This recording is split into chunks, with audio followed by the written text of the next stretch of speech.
I'll never forget. So I had a friend, I don't know if it was high school or college, we would entertain her ideas. And so she was actually no, I was in college, I remember now, because she goes, "Oh, I heard that if you light a pink candle, it'll bring love into your life," right?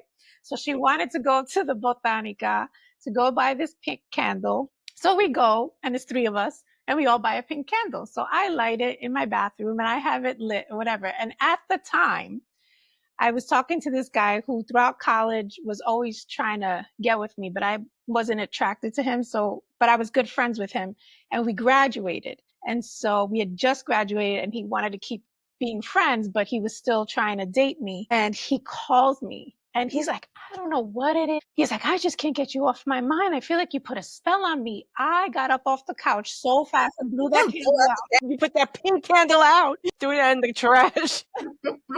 No, the candle has to be lit with intention on the piece of paper. I am looking for da da da da da da. Gotta have a J-O-B. That's Did you fine. misspell the names?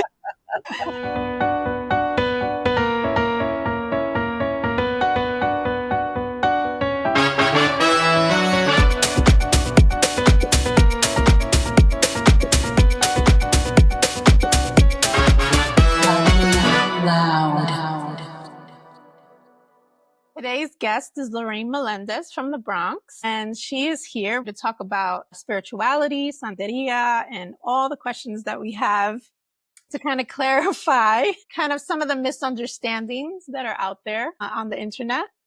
And so, Lorraine, why don't you introduce yourself and kind of tell us your cultural background and what you do? So, hi, my name's Lorraine Melendez. Not gonna say how old I am, but I'm Don't over have to. 65. I am Puerto Rican, born in New York, raised in Manhattan, and I'm currently in the Bronx. I've been an Olo Orisha, which is basically, I did my initiation. I'm a child of Oshun. That's back in 1986. And then in terms of my spiritual journey, I was introduced to Reiki back in the early 90s. I took my first Reiki course back in 92. Only person of color, forget about being Latina. And I did my first 1 and 2 complete back in 95. So I have, I guess I can say, been involved in different areas of spirituality, from Espiritismo to healing, which is the Reiki, and then Ocha and Orisha practice. That's kind of it in a nutshell, if that helps. What made you get into that? Like, what started your journey? Is that from your family or you decided to do it on your own? Which part? Because each part had a different, okay, in terms of Orisha and becoming initiated. At the time, I was in my early 30s and I was having health issues. That's number one. Now, if I go back from the time that I'm about 15, 16, I was involved with someone who worked spiritually using the Santos. And by the Santos, I mean Santa Barbara, La Mercedes, Our Lady of Charity, Virgen de Regla. And that's kind of where I started in terms of the spiritual part, going to these kind of spiritual things where they would do cleanings and despojos, and they would also try to get each person to kind of like pass or channel whatever entity they had around them. Then I kind of fast forward. So as a Puerto Rican, Puerto Rican Espiritismo is very different than Cuban. And back in the around 84, 85, my aunt had become initiated into the Lukumi practice. So she is how I get introduced to that practice. And at the time, I was going through a lot of health issues, whether or not to get a hysterectomy, normal pap smears, and all of that.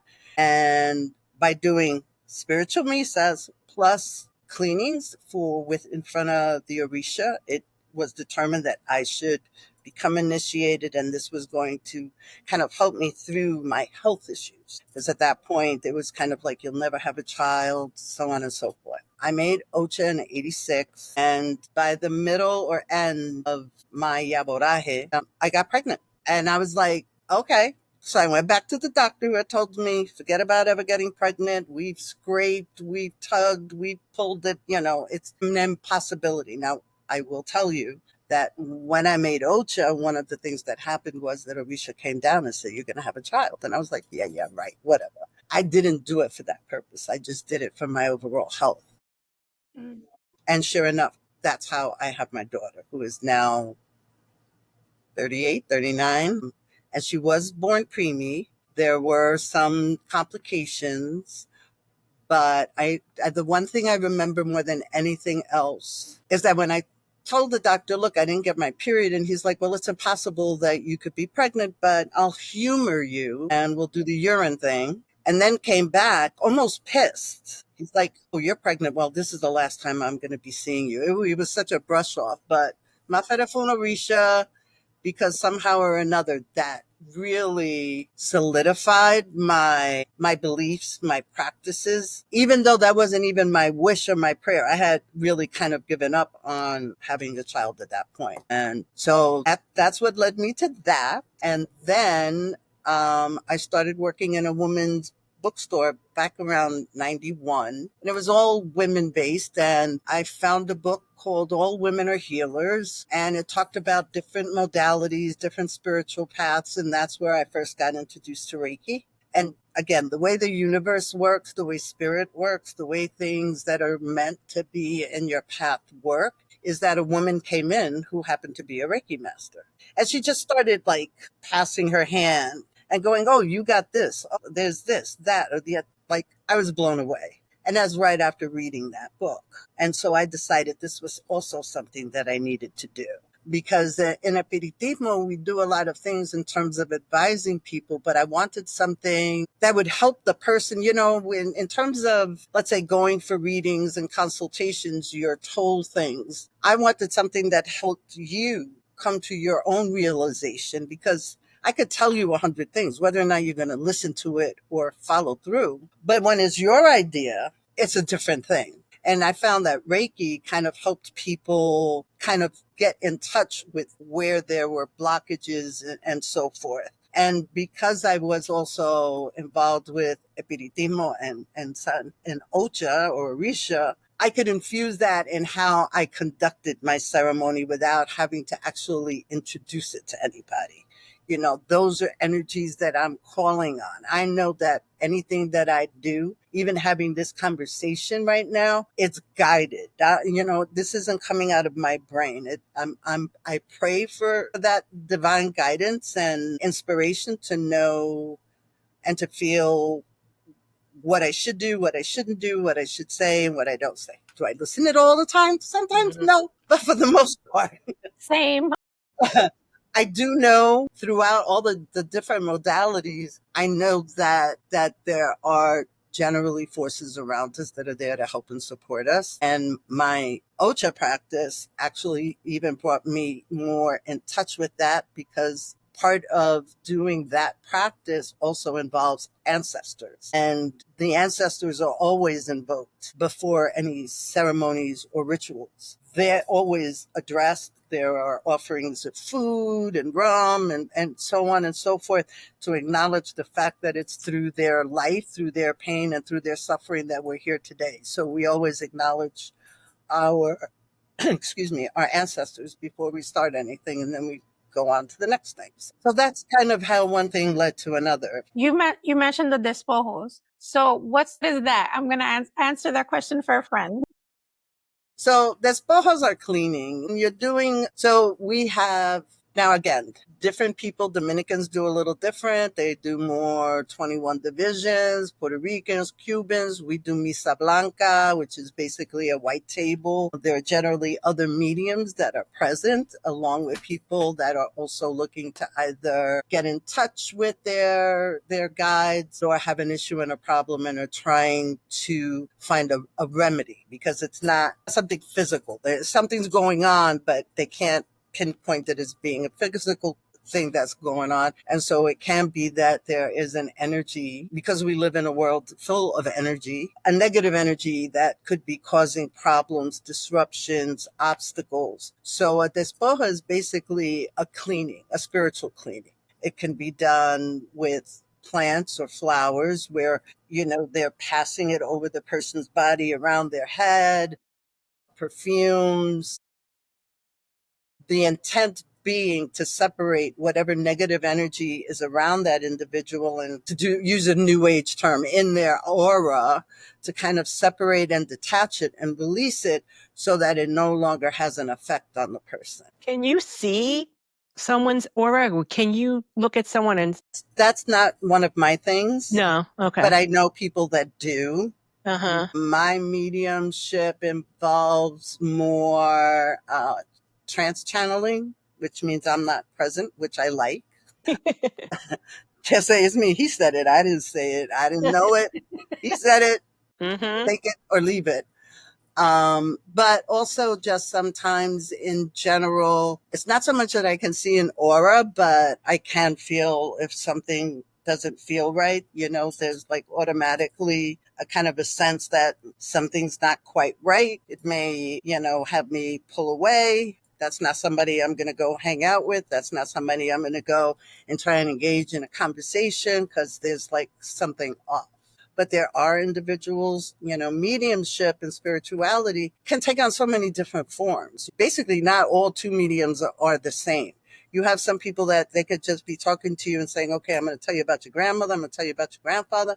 You had this person that passed away, da, da, da, da, da. They see it. They're getting messages. I was more the type that, and for some reason with my stuff, it's more about healing and channeling my spirit guides that come through in order to clean and give a message or, kind of help with advice to assist an individual. Sometimes, without them, I think the test is when you can do it without the person telling you what their issue is. And with all the crap that's going on and misinformation, I would say that's the number one tell when you're dealing with someone. Because if you've told them your life story and now all of a sudden they're going to tell you, better you've already told them everything. Mm-hmm. A true medium, especially that type, is going to know it without you telling them. Mm-hmm. Which is, and it's been funny. I mean, I've gone to centros, and back in the day, I used to go to a lot of centros here in the Bronx. I have Ultra Crown. I already had Ultra Crown. So if I walked in the room and somebody's talking to you, you have to make Ultra. You're supposed to be crowned. And I'd be, okay, you don't know what you're talking about. I'm walking in with a gay man. I know he's a gay man. Well, you and your husband, you got it wrong. So, there are ways to kind of tell, but, and we would go in and we would take all our stuff off, anything that would be a tell. Like as a child of Oshun, I always had to have these like 5 brass bracelets on. And the intent is that I'm making noise that keeps the negative energy away kind of thing. But when we would go to places, we take all our stuff off. We go, we just came to see what's going on. They'd say something stupid. Go, undercover. This ain't nothing. Let's keep it moving. Can you tell us a little bit, or especially a lot of us who don't know much about the differences between Espiritismo and Santeria and just the Orishas? Like, can you tell us a little bit about that? Because the Orishas are like deities, right? Like yes. They have them in the Hinduism has them. So, Hinduism has its own deity. That's what I meant. Not the same. I meant like their own. Like, so it's like you pray to them. So you have Oshun, you have Chango, you have a few, I know a little bit. I don't know much, but so can you just explain how, from my understanding, how connected when you hear, I am a child of Oshun, I am a child of Yemaya. Like, can you explain to us how that is or how that works or your experience with that? It's like a knowing. Is it a knowing? No. And that's the other thing. You can feel an affinity to a particular energy. So number one, and from what Samantha had shared with me about prior conversations y'all had about the synchronization between the Orisha and Catholic saints. So understand, these people and most of them were from Nigeria. That's where the practice was its strongest. Those slaves were the ones that ended up in Cuba, parts of Haiti, Brazil. The other thing, and I don't know how to put this because it may sound a little bit funny, but quite frankly, Catholicism saved this practice, because where those same people went, where they were either Protestant or some other practice, there was no way for them to be able to continue the practice. Where they were taken by these Christians, these Catholics who wanted to save these savages and baptize them, and you are now Catholic. And these individuals were extremely resourceful. They had their beliefs and they had their practice. So now they had to figure out, how can we still do it? Catholicism enabled that, because they could say, okay, St. Barbara, yeah, okay, they don't really have a male that fits Chango, but we're going to synchronize Santa Barbara with Chango. Our Lady of Mercy, there's the Virgin that is all white. Everything is white about her. That statue became synchronized with Obatala, because Obatala has to do with everything that is white. Obatala is like the top of the pantheon within the practice. He has to do with white. He has to do with the mind. He has to do with the bone structure. He is part of what created man. Okay. For Oshun, they picked Our Lady of Charity, La Caridad de Cobre. For Yemaya, they picked Virgen Regla, and I don't know what her name is in English. For Elegua, which is another entity part of the pantheon, or part of the basic of the pantheon, they used Niño Atoche. So what they were able to do was look at these saints that were being forced upon them and say, okay, this one's like this. Okay, vamos, this is what we're going to do. We're going to put our stuff under here, and we're going to put the statues up. So when these people come around, they think that we're praying to the statue. Mm-hmm. But what they're praying is to the elements that they have below the statue. They're just using the statue as a way to be able to do it overtly. Smart. Okay. Yeah. And not get caught. Mm. They had feast days. Perfect. There's a feast day for Santa Barbara for them. They were celebrating Chango. They're doing their drums. They're doing whatever they're doing. They have their elements that represent Chango to them. But they got the statue up, so everything is okay. Mm-hmm. Does that help a little bit? Because that's really how it goes along. And then, they start calling it Santeria. But again, so much of this practice had to be done on the down low. Everything had to be done very secretly and very covertly. Mm-hmm. So they had to find ways that they could indulge in doing their practice, but do it in such a way so as to not draw any attention to what they were actually doing. I don't know anything. I still don't really know much about it, but I know that it's not negative. Then growing up, you heard all that negative connotation with the Santeria. What do they do that makes them so looked upon as negative? I was just wondering what was he doing behind Well, I think, first of all, just overall, we live in this kind of neo-Christian Catholic world. I think the only other practice that gets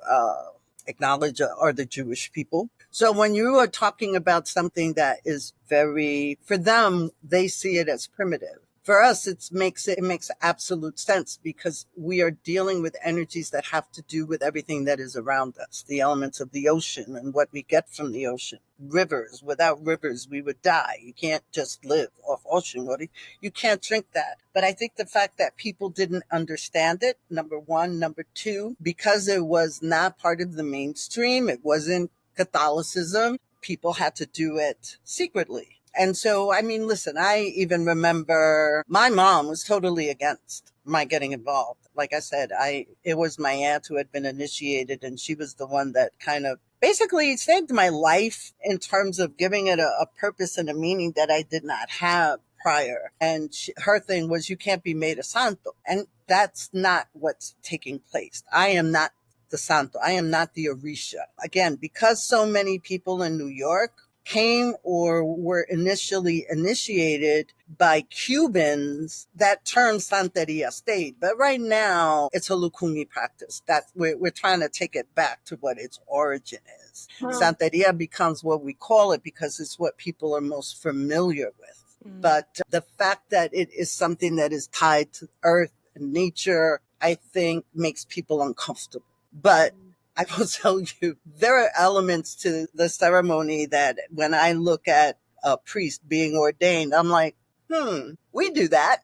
Mm-hmm. There are so many similarities. If you look at Hinduism, which is again now, anything having to do with that, people are kind of freaked out about. But there is an element of Hinduism that one of their deities is Lakshmi. Lakshmi is very close in terms of what she represents to Oshun. you can see the correlations in terms of the types of energy we're working. And I think at the end of the day, depending on who we are and where we live, we're going to be introduced to the thing that is going to be most comfortable for us. But outside of that, I think people are just afraid of what they can't understand, and the idea that, baby, you got to be part of the club. If you're not in the club, you're not going to know. I'm sorry. You can't join the country club if you don't pay the dues, right?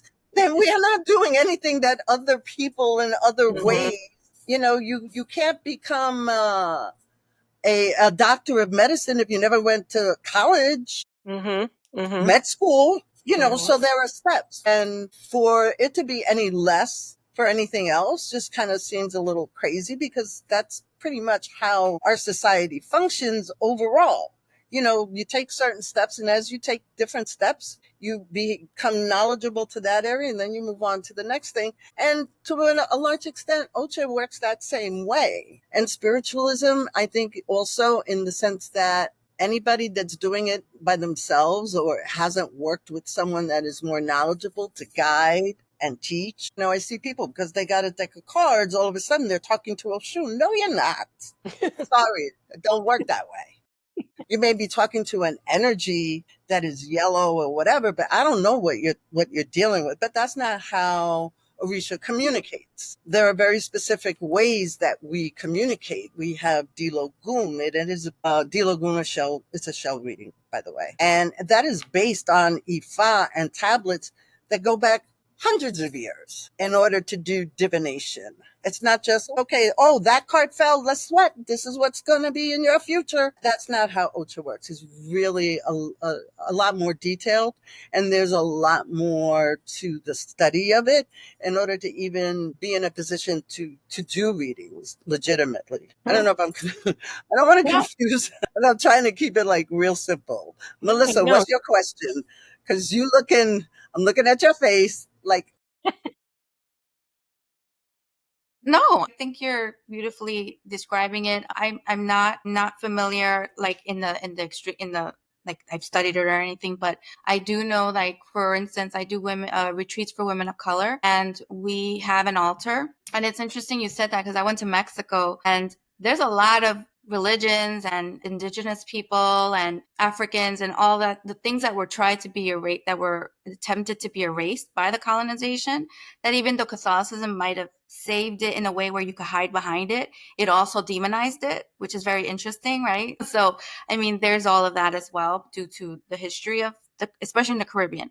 So I guess it was more like, I've heard, we talk about mediumship and mediums, but then I learned, and you can correct me, that Espiritista is like she's more than, you're more than that, but like there's a medium where they're connecting directly to the other side. Is that true? Is that accurate? That a medium is more than, well, yeah. Okay, the thing that I try to explain is that there are different forms of mediumships, and you can have an individual that is saying that they're an espiritista or they identify. I tend not to, because I don't want to put that pressure on myself or anybody else, for that matter.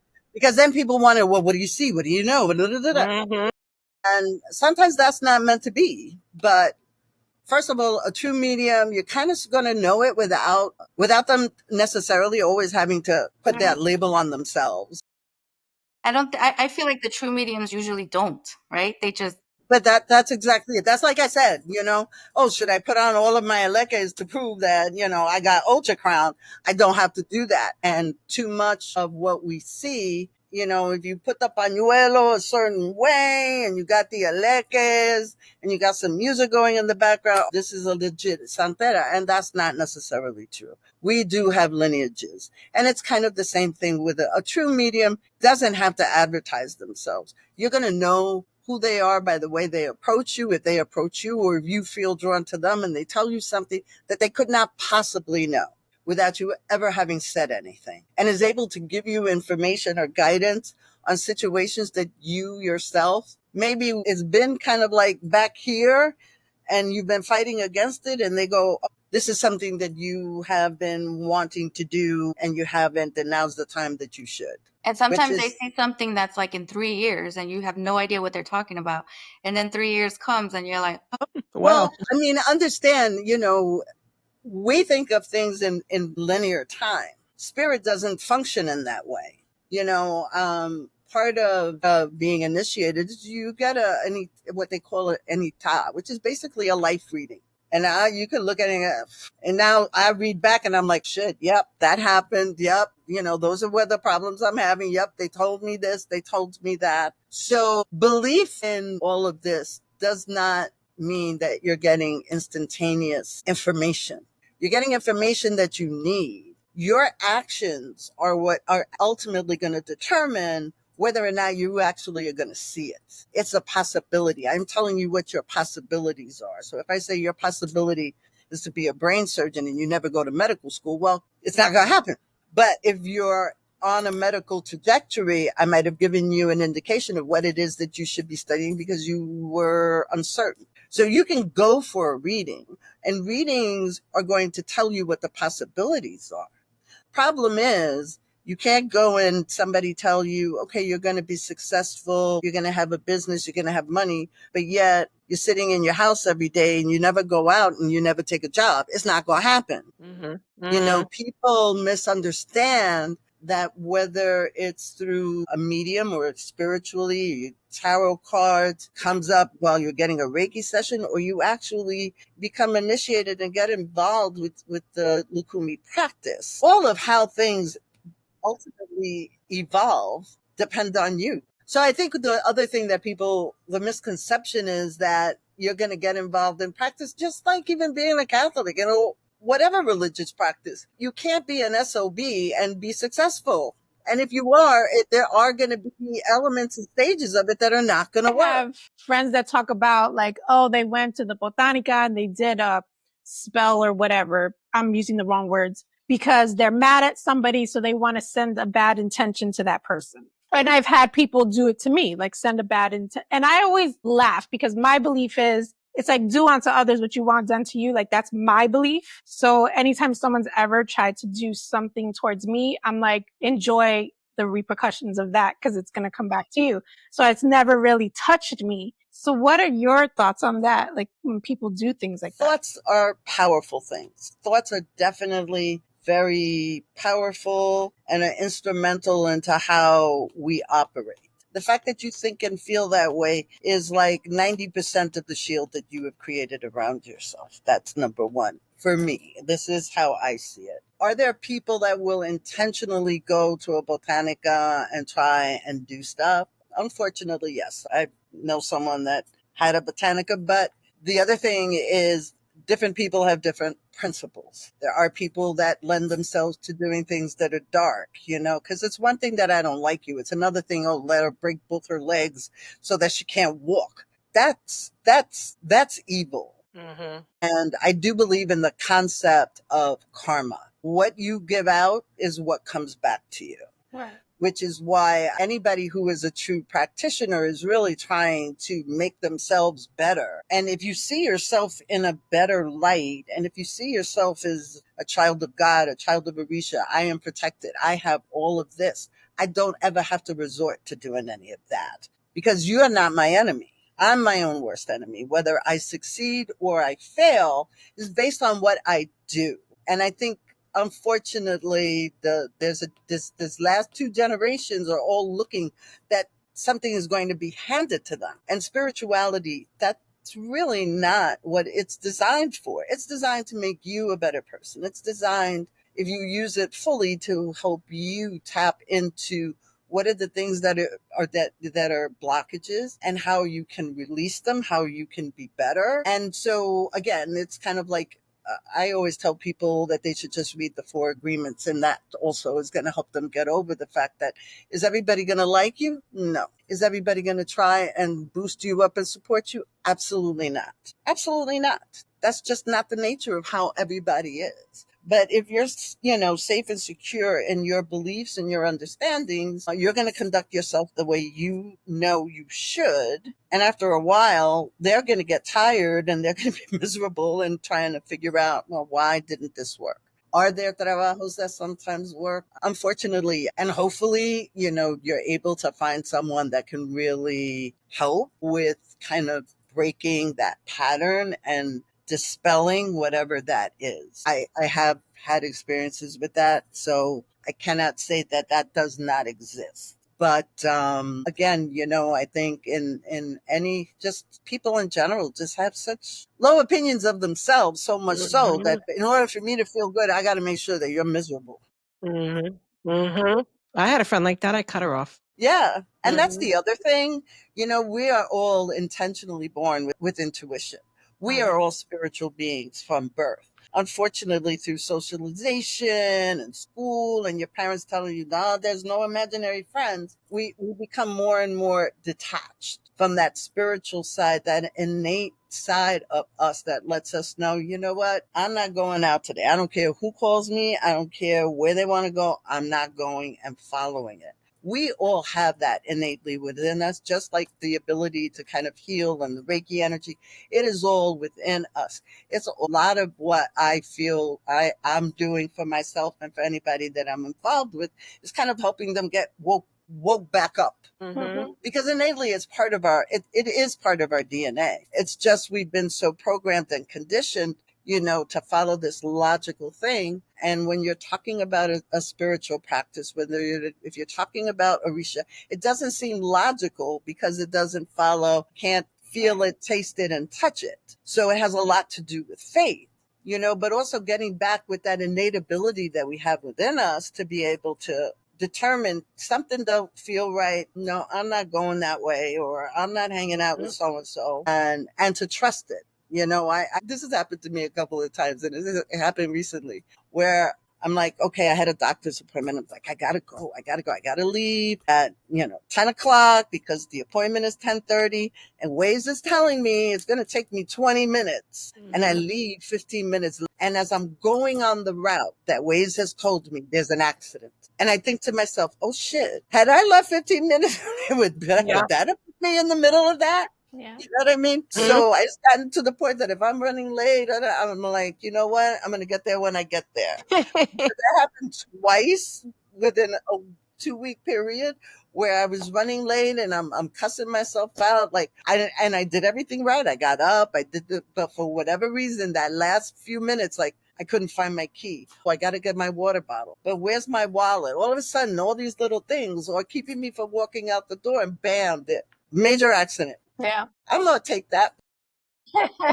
It's not a definite, but I like to think that, you know what, maybe if I had left when I was supposed to leave, because this shit is backed up for 3 miles, I would have been over there instead of back here. Right.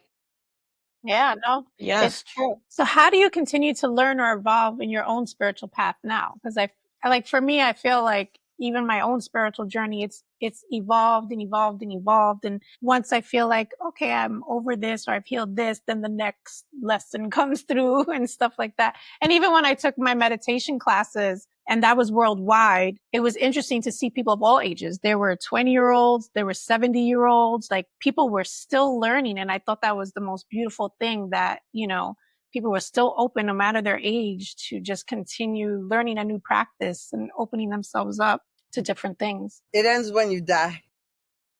Yeah.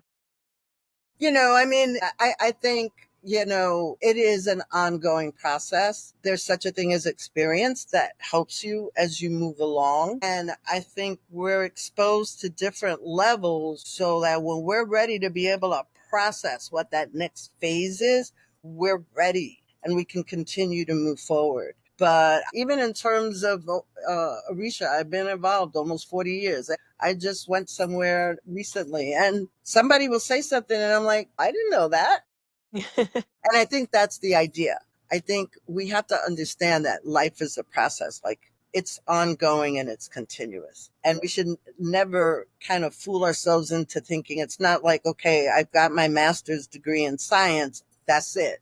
That to me, that's not anywhere near the way spirituality and living your life to your true essence, to what it is you are here in this lifetime to achieve and to do. It doesn't stop. It continues. And to think otherwise, I think, is to kind of cut yourself short, to think that, I may get to a point where I'm like, okay, I've had enough of this. And then I find that I'm doing something else. I started out with Reiki, and I started out within one lineage. So my original lineage for Reiki, I can trace back to Takata, because Takata made this guy called John Harvey Gray, and the woman that did my 1 and 2 was one of his trainees. So I can actually say that I have that direct connection to Usui and the origins of Reiki. But then I got involved with William Rand. And what did he do? Well, he decided that he was going to expand and move beyond. And so he developed another type of Reiki, which is Karuna Reiki and Holy Fire. And at first I was like, nah. But then I started kind of like playing with it, and I took the course. I did a weekend course, and I found that the things that they talked about did help me increase my Reiki. But more importantly, there were things that I was starting to do on my own that now they're saying this is what you should do. And so I've also felt that it legitimized me a little bit. I felt a little more credibility in what I'm doing, because I think the other thing when you're dealing in this realm of spirituality, Ocha, there's this imposter syndrome thing of that and you don't know, and trust and all of that stuff. And I have found that as I stick with things, I almost get proof that I'm on the right track. I wanted to use crystals before crystals became like, we're going to do a Reiki workshop with crystals and you're going to get a certification. Well, I've been playing with those bad boys for a while, and I did it in a way that made sense to me. And now I found, and then at some point I found, now books and a course as to how you should lay the stones. And this is like a whole big deal. So, learning is continuous. And I think you come across and you meet the things that you're supposed to meet when you're ready. Mm-hmm. And when it's time, it's just a question of being in a position to allow yourself to take the leap to move forward. Hence this podcast for me. One last question. I feel like spirituality is kind of like exploded, and now with social media and TikTok and Instagram. So how do you feel about the growing interest or the commercialization of spiritual practices? Mm-hmm. I like it and I hate it at the same time, especially with regards to my Lukumi practice or Santeria. It's really cool that now people are coming out and they're talking. For the longest time, I would never have worn my alekas outside. My stuff was always underneath. Everything was always on the down low. There was a particular bracelet that, in order for no one to see it, I had a hollowed out bracelet and the beaded bracelet was inside so that nobody could clock me. And just so you know, I worked in a Catholic school. There was one time where there was a santera that was being buried, and the Monsignor comes in, he goes, oh, I'm like, what? He's like, it's all those people in the white. I said, I better keep my butt. And it turns out I would have known people down there. I stayed in the office, and I'm not going down there because it's the people in white, because you always know it's one of them, because even the shoes are white. I was like, wow. Okay. Of it also scares me because unfortunately, and I was looking at TikTok earlier, and there was this girl talking about all the money and things that she spent dealing with someone that she thought was giving her warriors. That's Alegua, Ogun, Ochosi, and Osun, which are the first entities that you receive, but as you're moving in your journey in the path of the Lukumi practice. And she found that person because she found someone else on TikTok who was talking, and she asked them for a recommendation, and they sent them to this guy who basically ripped her off. And from the sounds of it, she never talks about the amounts. But so on one hand, I'm hoping that there's enough story. I think it's great that it's come out of the closet and out from underneath the shelves. And I hope that as people talk their positive and negative stories, that people also get woken up to what are the things that they should look for if they're going to, venture into this practice, and that it's not a slam bam, thank you, ma'am. You don't walk in today and tomorrow you got Ocha. It's a process. Anybody who tries to push that, you got to do this, no, unless it's like you have cancer and you may die, those things don't operate in that fashion. Everything goes in a stage and in steps, and it all goes according to, the godparent that you have. And a godparent is the one that's supposed to be guiding you and teaching you, and how much you learn and how much you will know depends on how far in the process you are. Because when I'm going to tell you what goes on behind the curtain, you're not ready for it. You can't do anything anyway. So it has a process, right? You're not going to start operating on someone before you finish med school. You got to learn what it is that you're doing. You got to learn about anatomy. Then they give you something to practice on, and then now you're a surgeon. So anybody who thinks that all of this is going to happen 1, 2, 3, that's wrong. So I'm hoping that it's good that it's getting its notoriety. I'm glad that there are people that are openly talking about their good and bad experiences, so that at least folks are aware that there are stages to all of this, that this does not happen overnight. The exorbitant amount of money, you just start asking around, because if it is what you're meant to do, you're going to find the people you need to talk to. Ultimately, if this is really what's up with what, and even with the girl that I was watching her post today, she ended up getting invited by a coworker who knew nothing about nothing, invited to a drumming. And when she went to the drumming, she met a priest who said X, Y, and Z, and this is what you need to do. And she questioned that person, and that person told them the correct way that everything is supposed to be done, which made her even more aware that what she had paid for was not the real deal. And so now, she's found someone else that can take her on the right path. Lessons learned? I don't know. It is a question of really kind of due diligence. And if it's really something that you want to pray for and you ask for the guidance to find the person, the place, the situation that's going to benefit you, I think ultimately it's going to come into your path. Identify with the things that you were talking about with energy and intuition and. Well, I think that's the other thing that we have to also be aware of. Not everybody's born to be a priest of Ocha. No, that's not necessarily in everybody's path. It isn't. The question becomes, as you're moving through your journey of life, is finding that thing that has more of a pull. And then, little by little, learning more about it, whether it's Reiki. I mean, and I found the thing that I liked about Reiki is how totally non-invasive it is.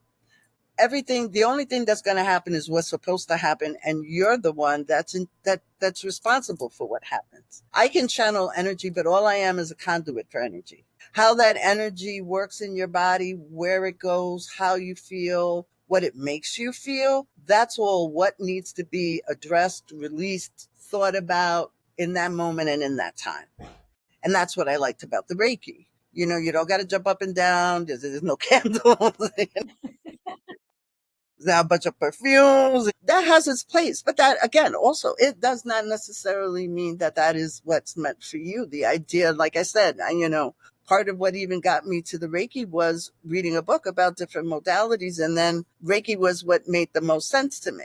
And so before I would even identify myself as an Espiritista, I would say I'm a healer, because that's more of what I feel I do in all the aspects of what I do. Whether it's in a Misa Blanca, whether it's when I'm working with someone on my table, or I'm at an Ocha function, those energies are still all there and they're all working, but personally, I think to help someone even make that transition to figuring out, is Abuelita still there? That's going to come up too. You're going to feel it. You're going to see it. You're going to know it somehow. But again, the thing about Reiki is I'm not telling you. And people always come and say, well, what did you see? What did you feel? And I'm like, no, what did you feel? This is about you. And that's what I like about Reiki. I'm not telling you anything. I'm asking you. You've just had a session. There were crystals. How did you feel? Yes, I have my impressions. I know the sensations. I know the areas that drew more heat. Especially for women, I find I have dealt a lot more with women that have issues with their ovaries and their uterus. And it's like, my hands are up here and the body's down there because the heat is so intense. But before I will say anything to anybody, I will ask them, well, what did you think? What did you feel? Because I think that's even more validating, especially for folks who have never even attempted that. I mean, I think the biggest thing even is, I'll tell somebody, you're just going to close your eyes. And they're like, no, I can't meditate. I can't do this. I can't do that. I'm like, just get on the table. And 30 minutes later, I'm like, okay, you got to turn over. And they're like, is that bad? I'm like, no, you need it. That's what you needed. Let's finish and see how you feel afterwards. Because I think that's the biggest thing that has happened to all of us, especially as women, especially women of color, is that we have been so indoctrinated to detach from our feelings and our emotions. And what we need to do is find a way back to that, to trust that, because that is innately part of our DNA. You know, we're all witches. I'm sorry. I love witchy things because I think that I identify so much with that. I think I was burned as a witch or hung something. I don't know. I could take anything of it. Me But, too. Brown. When I was taking my Reiki class, I kept telling the teacher, I'm like, I feel pressure here the whole time. yeah. Yeah. I did a past life and there was something about being hung Your in it neck. and stuff like that.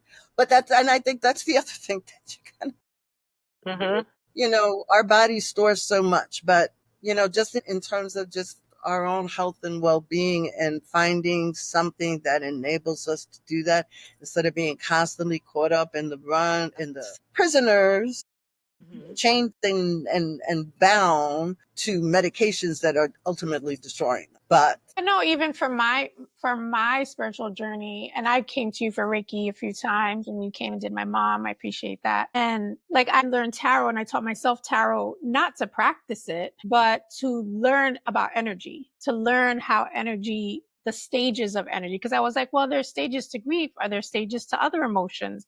And so I learned that through the tarot. And, you know, I went to you for Reiki and I went to other people for acupuncture. There's a lot of energy modalities out there. And I remember even doing workshops and stuff where they were like, well, you need to get realigned to go to a chiropractor. And I went to my friend who's a chiropractor and I said, I'm supposed to come to you because it's part of my spiritual workshop. And he's like, yes, chiropractors are on the list. And I was like, yes, you are. And he was like so happy. But I said, yeah, you got to just put me back in and then I'll just go back home and do my stuff. That's so funny. And, but I remember even just, I would share it with people. And again, people are afraid of the tarot cards. They're so afraid of the candle. They're afraid of this and that. And I remember even this lady at work sent me a video where it was a Christian person talking about they're tools of the devil. My immediate thought was, it's not the divination tools that are evil, people that use them. You know, like their intention is. well, I think, you know, again, this is why I say Catholicism saved a lot of our practices and so forth. Because the thing with Christians is they don't believe in any deities. Christ is how you get to God. Period. End of story. Anything else, even a Catholic statue, can be an instrument of the devil. So kind of once I understood that, I'm like, you know what? It's okay. And I had a very good friend who used to come and do all kinds of stuff with me. And then she called me up one day and she said, oh, Lorraine, I got baptized. Jesus Christ, my Lord and Savior. I said, okay, cool. She goes, I don't think we can be friends anymore because of what you do. And I was like, okay. I said, I got a question for you. She goes, no, unless you accept Jesus Christ as your Lord and Savior, you're on the wrong path. You're going to hell and all that crap. And I said, okay, so you got this monk in the mountains who never lied, never cheated, has fed everybody around him. Now, if he has not accepted Jesus Christ as his Lord and Savior, That's what I don't he's get. going to hell. And I was like, Yeah. you know what? Have a nice life. That's what I don't get. I questioned that in another podcast. Yeah. I said, you know, But yeah, the it doesn't make sense. it exactly. You know, if someone has led a good life, how are you going to say you can say that, listen, I have said a couple of times, yes, that I was born and raised Catholic. As I said, I worked within the Archdiocese. I never presented myself, you know, when there was communion, I didn't go. I didn't, because I understand to be a true Catholic, you go to mass, you go to confession, you receive the communion. I'm not going to be fake. I think I just wanted to add, like, I think when, like Susanna was saying, when it comes to energy, when it comes to connecting to yourself, when it comes to spirituality, how it's so personal to everyone. And that, like Lorraine said, like there's different ways you can go, right? Like you can have your journey, like me and Sam always talk about our journey evolving as spiritual beings in our human bodies, and how, you know, she's called for certain things, I'm called for other things, and we both tried a lot of things, right? Like for me, one of my big ones is astrology. I consider astrology like a part of my spiritual practice. I do it and I feel better, and I see the bigger picture, the collective, how we're connected, how we can use it as a tool to connect to ourselves, you know? And I think that these are the things that really, like you said, are so just powerful per person, like for all of us, right? Just what is it? How can we be with ourselves and our intuition and trust it? Because sometimes you trust it and then you get confused because then, but I'm also scared of this. Is that a premonition, or is that like fear, right? Because fear and trusting your intuition or connecting to yourself are like opposites, right? And so at first, when you really start to learn, wow, I am worthy of, like, what I'm feeling, and however is claircognizant, however, whether you're thinking it, feeling it, hearing it, it's real. Like it's my truth, right? Or it's something divinely where I'm used as a channel, or I'm able to heal by connecting more to the other side. And I think that's all worth discussing. And what I was saying earlier with having the altar in our retreat is really just an honoring of our ancestors. All we do is we honor our ancestors, we honor our culture, we honor our loved ones who are on the other side. And it's such a beautiful way to start the day. It has no other meaning, but other than everyone, there are people who have been like, why do you have an altar in that? And have, had their little comments. That's fine. And I just feel like, but like I said, I went to Mexico. There was an altar with the Mexican, the Mayan shaman, right? You go to different Catholicism, Christianity, other Judaism, so many forms of whether it's religious spirituality or non-religious spirituality. There's altars. Like, why is one worse than the other, right? So I think these are things that we encounter a lot, but ultimately it's like what works for you and like your connection to yourself. And that's hard for some people. It's a journey. Mm-hmm. Well, I think the other thing, and again, the idea of one book that helped, I think, oh my God, it just, Seed of the Soul, Four Agreements is another one. I read that. Sometimes it is about timing. Sometimes, things present themselves and for whatever reason we don't respond or whatever. And everybody has their time and their process for themselves in this lifetime. And we have to leave room open for that. I could be talking about a particular thing and you're like, I remember when I got into Reiki, I already had Ultra Crown. I got a lot of flack for getting involved. They're like, why do you need that? You're a Santera. And I said, no, but not everybody's supposed to be an Ultra. So I wanted to have another way that I could work one-on-one with someone and help them and help myself. Because when you're doing a Reiki, there's a mutual exchange. I'm benefiting as much as you're benefiting from it and so forth. And I got a lot of flack for it, boy. And then I had crystals. God. My godmother was like, but you don't need that, que si esto, que si lo otro. Fast forward another 5 or 6 years, well, she became a Reiki master. I'm like, oh, I thought we didn't need it. She had Ultra Crown, by the way. I thought we didn't need it. So everything has its time and place. And what your pace is and what someone else's, they may still have to go through certain obstacles and certain challenges that's going to get them to where they're supposed to go. And our job, your job, whether it's through astrology or Sam doing cards, you're putting something forward. If a person follows through and goes along with it, great. And if they don't, great. Because that just means it's not their time or they're not ready yet. It's going to happen some other way with maybe some other modality, but we all have to kind of keep in mind that everybody has their own process. Each of our souls has its own destiny and purpose in this lifetime. And as much as we want everybody to be on the same page with us, that's not always going to happen because it's not their time yet. They're not ready. And I think it helps be a little bit more patient, when you're faced with certain people in certain situations and certain dogma to go, oh, okay. No, we're not going to argue this. It's okay. Yeah. Have a nice How do you, like, I have my two daughters, and I know, like, I can see in my youngest daughter that she has some kind of gift or sight or whatever at a young age.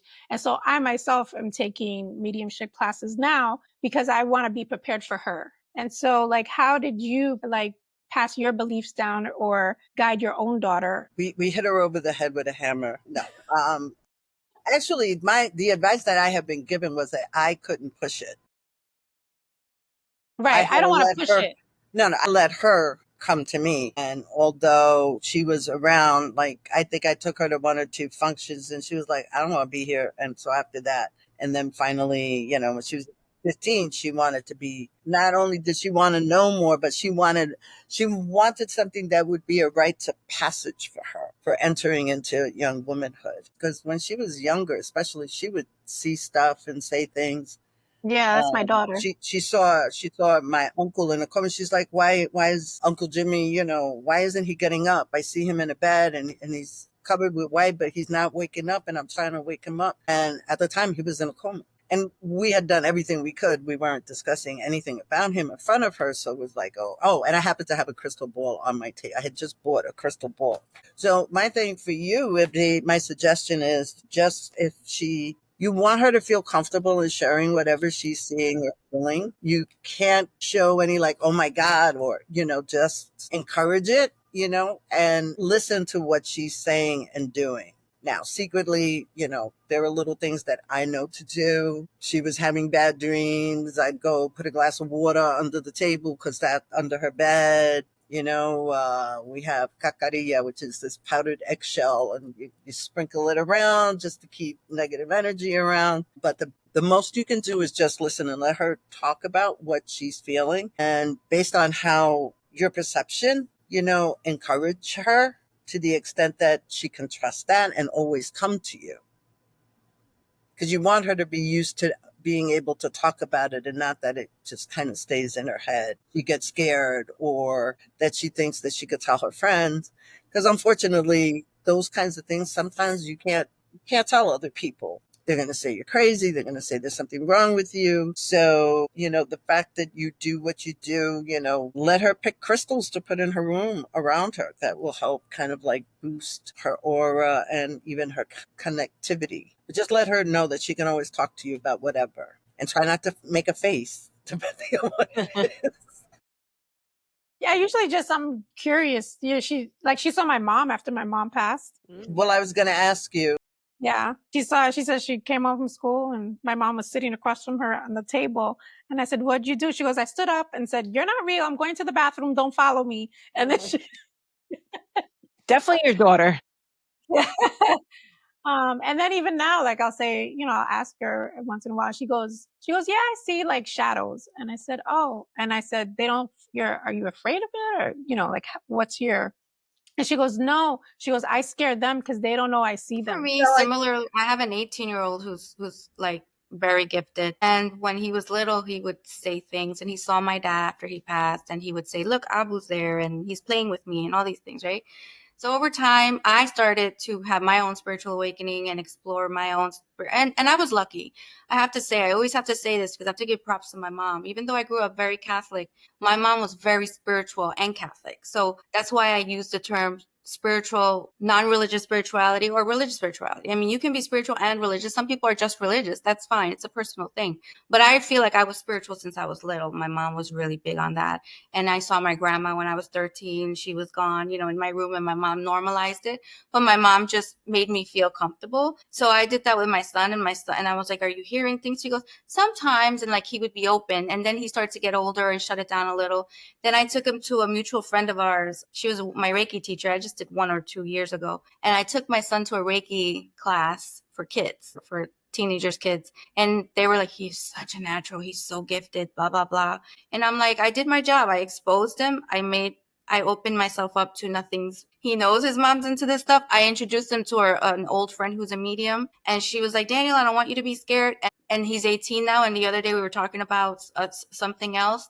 And I said, why are you, he goes, Mom, that's not real. And I'm like, okay. And then he goes, and then I said, well, I remember when blah, blah, blah. And he would say, yeah, but that's for me. That maybe someday, but right now I'm not. So I respect it, right? Right now he's 18. He's an 18-year-old boy, and he's got a man, and he's like, I don't want to deal with that right now. But it's not because it's just it's like I support the fact that he has to be ready when he's ready, if he even wants to entertain it. I know it's in him.